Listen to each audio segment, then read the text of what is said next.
परम सत्कायोग गुरु प्यारी सात संगत जी राधा स्वामी जी। संगत जी, आज यानी 12 अक्टूबर को दिल्ली के भाटी में आज टूटे सारे रिकॉर्ड। भीड़ इतनी थी कि चारों तरफ जाम ही जाम लग गया जी। आज हजूर जी ने एक अद्भुत सत्संग फरमाया जी। इस अवसर पर बाबा जी भी हजूर जी के साथ स्टेज पर विराजमान रहे जी। आज का सत्संग बेहद प्रेरक और ज़बरदस्त था जी। पंडाल इस कदर भरा हुआ था कि हर जगह संगत खचाखच बैठी थी जी। हर कोई केवल हजूर जी की बानी में डूबा हुआ था जी। एक क्षण के लिए भी ध्यान भटक नहीं रहा था जी। आज हजूर जी ने तीसरे पातशाह की बानी जगजीवन साचा एको दाता पर सत्संग किया जी। ये वही बानी है जिस पर पहले हजूर महाराज जी बार बार गहन चर्चा किया करते थे। महाराज जी इस बानी को विशेष प्रेम से सुनाते थे क्योंकि इसमें संत मत के ठोस और मूलभूत सिद्धांत पूरी तरह से समाहित थे जी। हजूर जी ने समझाया कि इस बानी में सबसे महत्वपूर्ण प्रश्न ये है कि असल मालिक कौन है। अधिकतर लोग अब तक इसे सही तरीके से समझ ही नहीं पाए हैं। सज्जन हमें यही समझाते हैं कि इसके उत्तर के लिए अपनी वर्तमान अवस्था को ध्यान से देखना होगा। यही युक्ति है अपने भीतर झांकना और ये जानना कि जीवन का वास्तविक स्वामी कौन है। हजूर जी ने आगे समझाया, हम दूर दूर से सत्संग सुनने इसीलिए आते हैं क्योंकि हमारे भीतर मालिक से मिलने की चाह है, प्रेम है, लेकिन फिर भी कोई ऐसी कमी है जो हमें मालिक से दूर कर देती है। हजूर जी ने आगे समझाया कि हमें अपने अंदर ऐसा प्रेम जगाना होगा जो केवल मुंह तक सीमित ना रहे जी, बल्कि पूर्ण समर्पण बन जाए।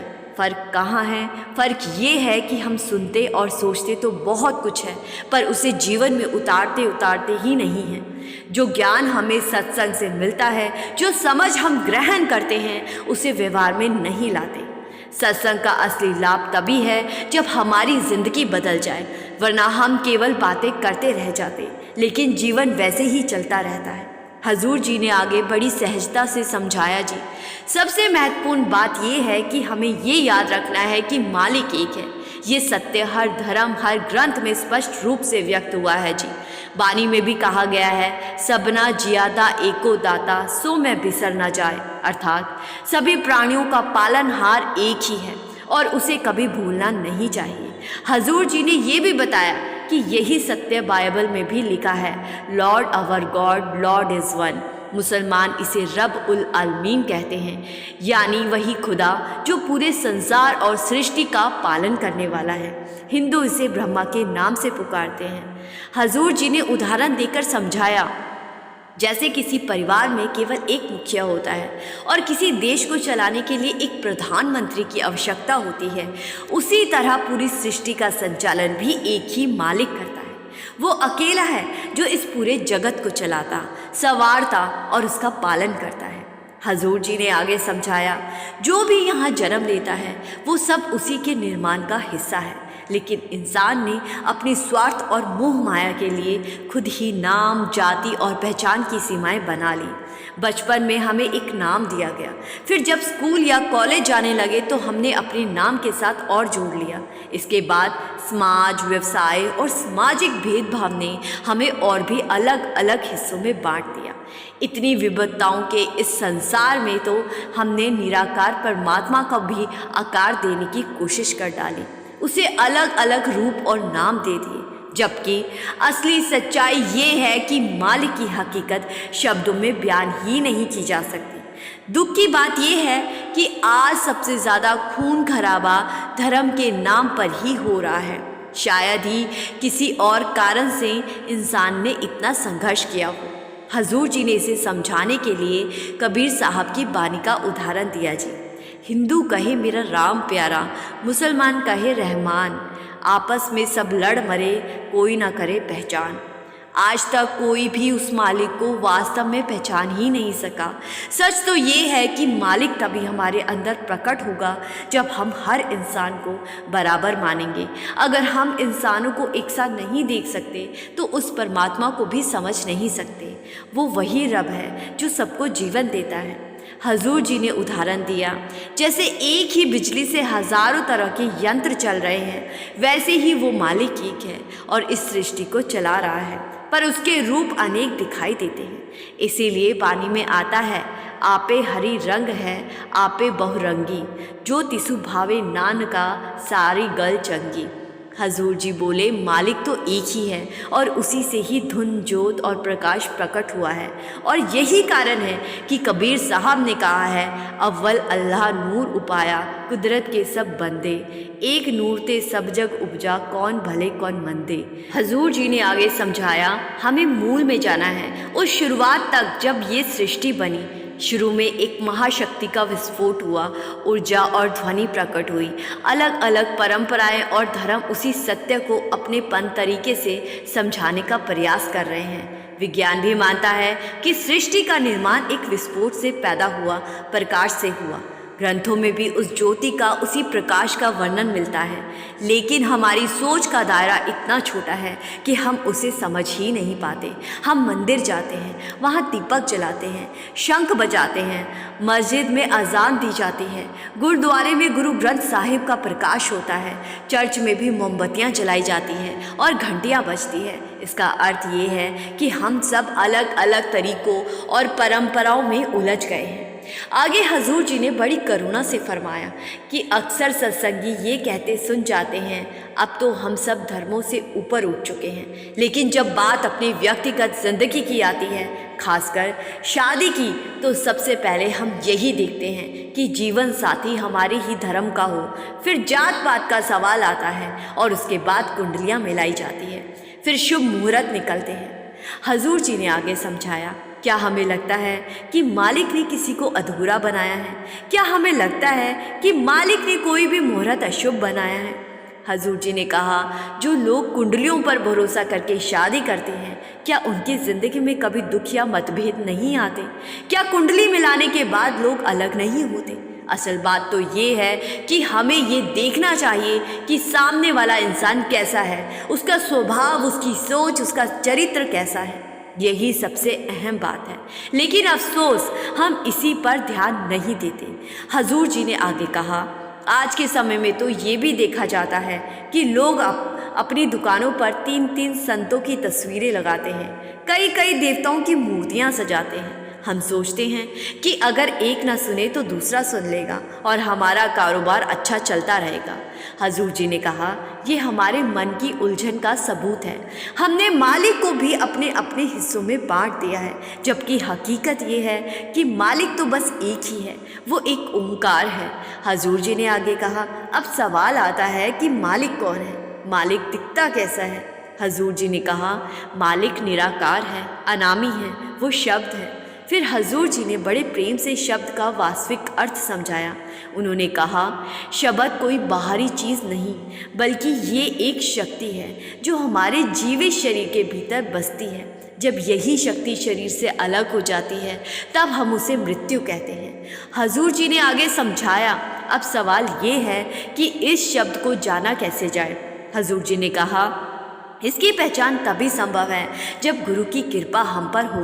और फिर हजूर जी ने एक बहुत ही गहरी बात कही जी, असल में शब्द ही सच्चा गुरु है और आत्मा उसकी शिष्य है। शब्द गुरु सूरत धुन चेरा, हमें अपने अंदर के उस शब्द की पहचान करनी है। हजूर जी ने स्वामी जी की बानी को याद करते हुए कहा, गुरु मोहे अपना रूप दिखाओ। हजूर जी ने स्पष्ट किया कि स्वामी जी का मतलब यहाँ किसी बाहरी रूप या देह से नहीं था, बल्कि उस आंतरिक दर्शन से था जो भीतर घटता है। लेकिन हम क्या करते हैं, जो सामने है उसी के आगे माथे टेकने को भक्ति समझ बैठते हैं।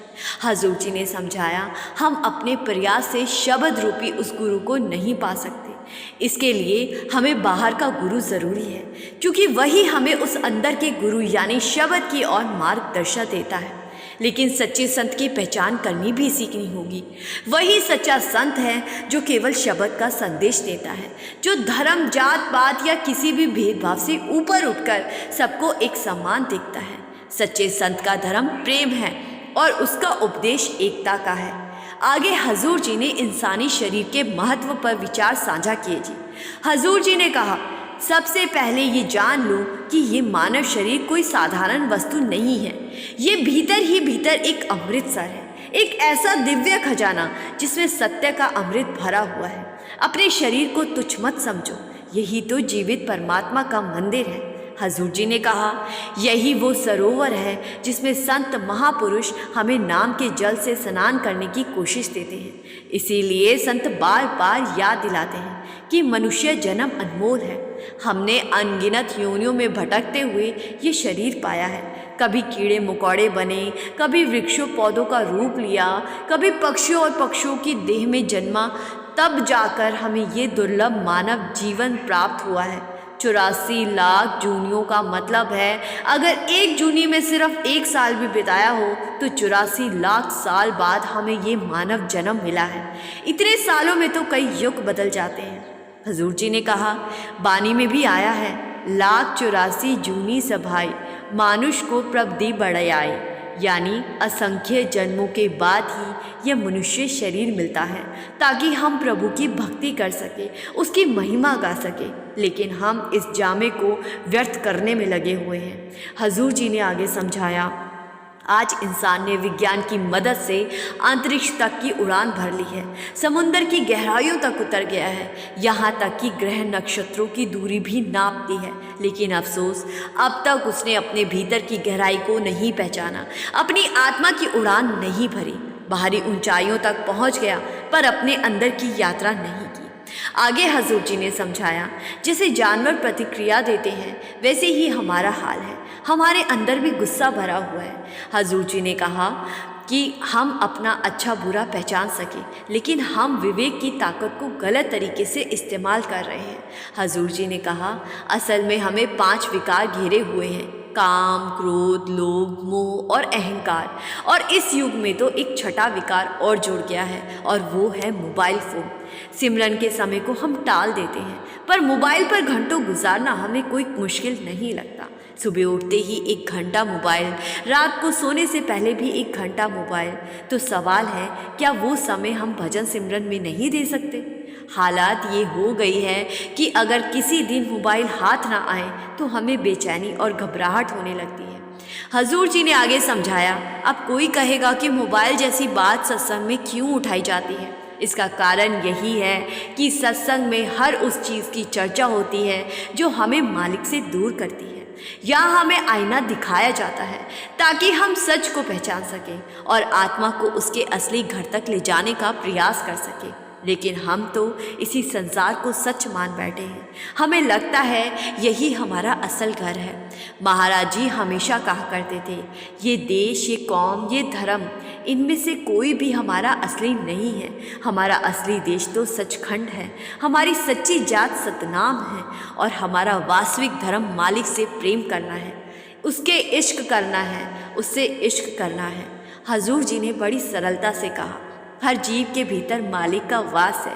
बाबा जी भी अक्सर सत्संगों में यही समझाते हैं कि परमात्मा कोई दूर बैठा हुआ अस्तित्व नहीं है, उसे महसूस किया जा सकता है, उसकी पहचान की जा सकती है। लेकिन सवाल उठता है, कैसे? आखिर परमात्मा का अनुभव किया कैसे जाए? हजूर जी ने बानी का उदाहरण देते हुए कहा, सो जन निर्मल जिन आप पछाता, अर्थात जिसने अपने भीतर के मालिक को पहचान लिया वही सच में जीवन का उद्देश्य समझ पाया।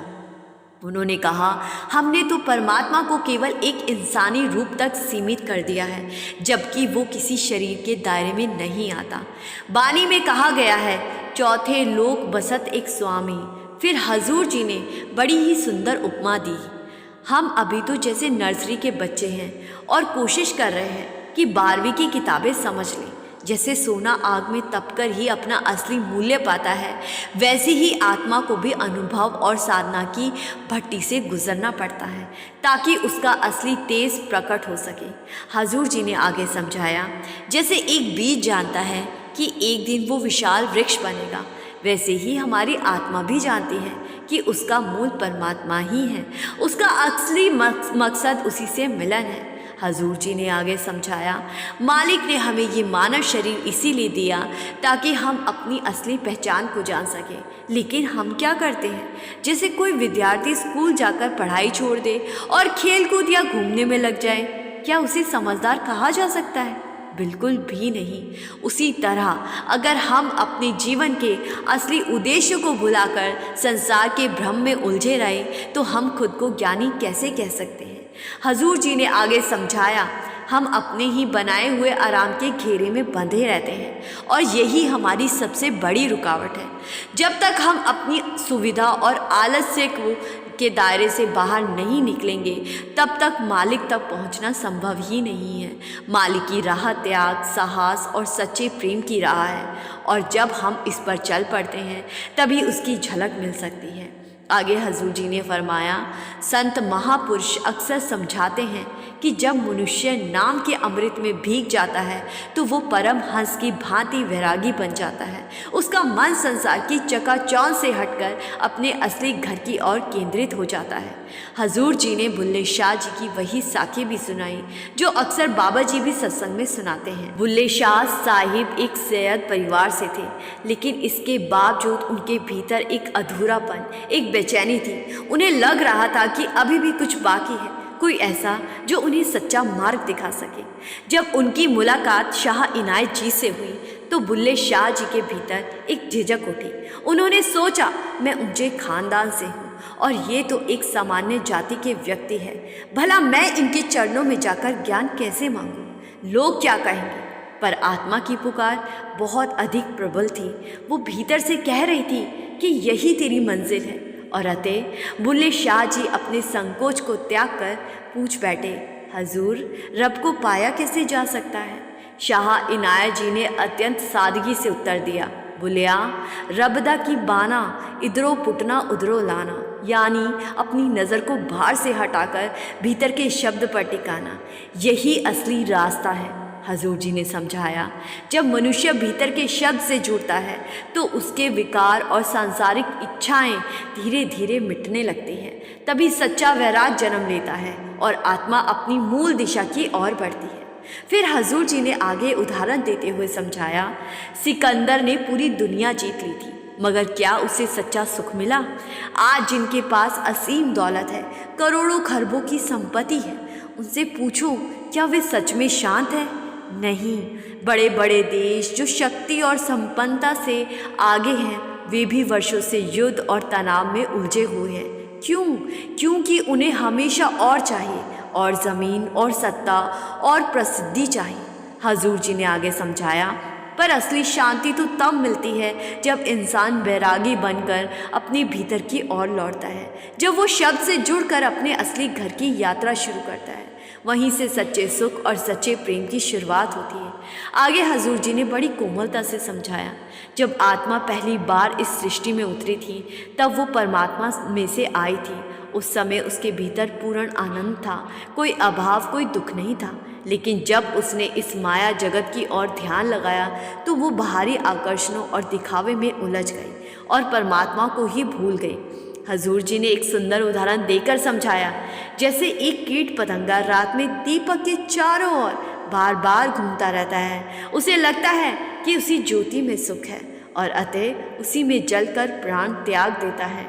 ठीक वैसे ही हम भी जब से इस संसार में आए हैं तो हमें लगता है कि इस संसार में ही असली सुख है, क्योंकि हमें यहाँ की चकाचौंध भाने लगी है और यही मोह हमें बार बार इस संसार में ले आता है। हजूर जी ने आगे समझाया, मौत हर पल हमारे दरवाजे पर दस्तक दे रही है, लेकिन हम बेहोशी से माया में डूबे उसी पुराने चक्र में घूमते रहते हैं।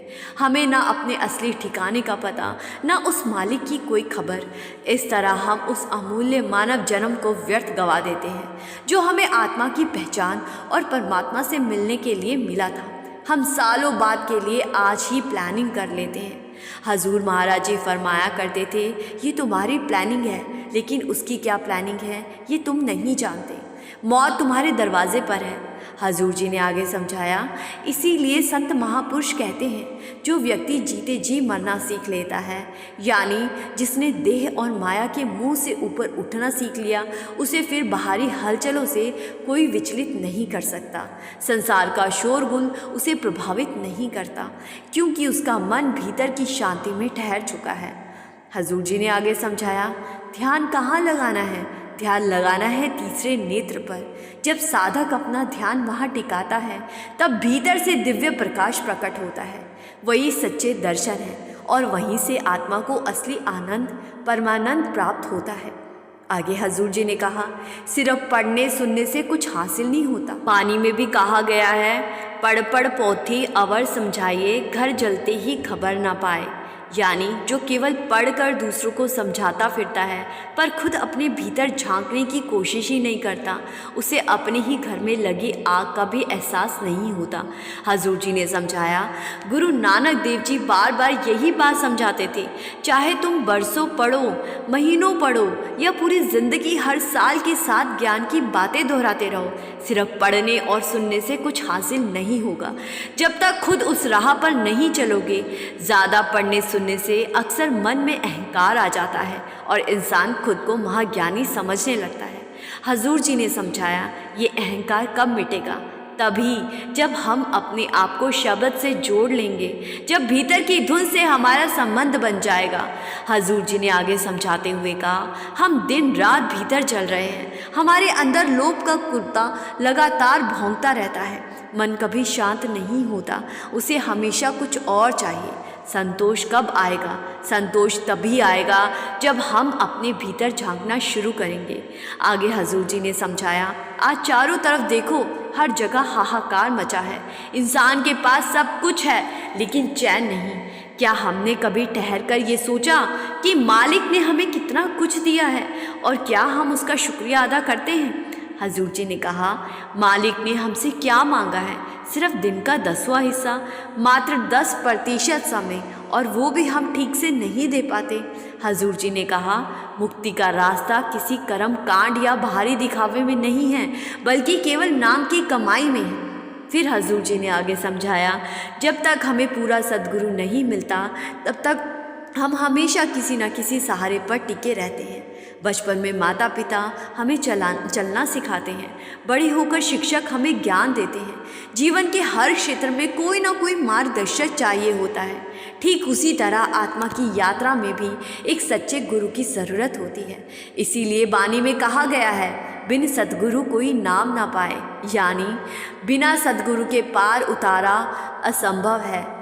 अंत में हजूर जी ने बड़ी विनम्रता से कहा, हमें इन कर्म कांडों और भारी रस्मों से ऊपर उठकर उस सच्चाई को पहचानना होगा जो केवल भजन सिमरन के अभ्यास से अनुभव की जा सकती है, और वो पहचान केवल उसकी मेहर से ही मिलती है। हजूर जी ने आगे कहा, आज इंसान पंडितों के चक्कर काटता है, कुंडलियाँ ठीक करवाता है, धागे बंधवाता है, दिशाएं बदलवाता है, कभी दरवाज़ा इधर खुलवाता है कभी उधर, मगर अगर सचमुच पंडित ही भाग्य बदल सकते तो दुनिया में कोई अमीर दुखी ना होता, कोई मंत्री अपनी कुर्सी ना खोता। हजूर जी ने स्पष्ट किया, ना कोई पंडित, ना कोई तंत्र मंत्र, ना कोई बाहरी उपाय हमारे भाग्य को बदल सकता है। जो कुछ हमारे जीवन में है वो हमारे अपने कर्मों का ही फल है। फिर हजूर जी ने बड़ी सादगी से कहा, इसीलिए हर कार्य सोच समझ के करो। कोई भी हवन, पूजा या अनुष्ठान करने से पहले विवेक ज़रूरी है, और जब इंसान परम मार्ग पर चलता है तो उसे हर प्रश्न का उत्तर वहीं मिल जाता है। हजूर जी ने कहा, रास्ते में कोई कमी नहीं, कमी तो केवल हमारे अभ्यास और कर्तव्य पालन में है। अगर हम नियमित अभ्यास करें और अपने जीवन को उस दिशा में ढालें तो मालिक तक पहुंचने से हमें कोई नहीं रोक सकता। संगत जी, ये आज सुबह भाटी सेंटर में हजूर जी ने समझाया। संगत जी से मेरी हाथ जोड़कर विनती है कि कमेंट में राधा स्वामी ज़रूर लिखे जी, और आप अपनी संगत के अपने इस चैनल को सब्सक्राइब करना मत भूलें जी। गुरु प्यारी साध संगत जी, राधा स्वामी जी।